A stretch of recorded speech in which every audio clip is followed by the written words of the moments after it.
ഒരു വീട് പണിയാൻ ആഗ്രഹിക്കുമ്പോൾ ഏറ്റവും അധികം ശ്രദ്ധിക്കേണ്ട ഒരു 3 കാര്യങ്ങൾ എന്തൊക്കെയാണെന്ന് ചോദിച്ചു കഴിഞ്ഞാൽ ചേട്ടൻ എന്തൊക്കെ പറയും? ആർക്കിടെക്റ്റ് ആണ് ആദ്യത്തെ ചോയ്സ്. 1000 സ്ക്വയർ ഫീറ്റ് വീട് പണിയാണെങ്കിലും നമുക്ക് ഉപയോഗപ്രദമായ കുറെ ഏരിയകൾ സൃഷ്ടിക്കാൻ ഒരു ആർക്കിടെക്റ്റിന് കഴിയും.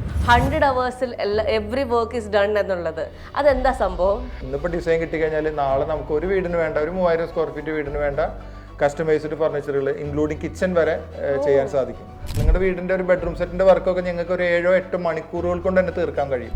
മിക്കവാറും നമ്മുടെ നാട്ടിൽ പണിയുന്ന വീടുകളിൽ ഡ്രൈ ഏരിയ വെറ്റ് ഏരിയയെ കുറിച്ചിട്ട് അറിഞ്ഞിട്ട് പോലും ഉണ്ടാവില്ല കോൺട്രാക്ടറോ. മിക്കവാറും എഞ്ചിനീയർമാർ തന്നെ ക്വാളിഫൈഡ് അല്ലാത്ത ആളുകളായിരിക്കാം. രണ്ടാമത് പോകുന്ന ആളുകൾക്ക് എന്തോരം ബുദ്ധിമുട്ടാണെന്ന് അറിയോ ഈ ഒരു വെറ്റ് ഏരിയ പോകുമ്പോൾ. വാഷ്റൂമിന്റെ അവസാനം ചെയ്യേണ്ടതാണ് കുളിക്കുന്ന അല്ലെങ്കിൽ ആ ഒരു ഏരിയ.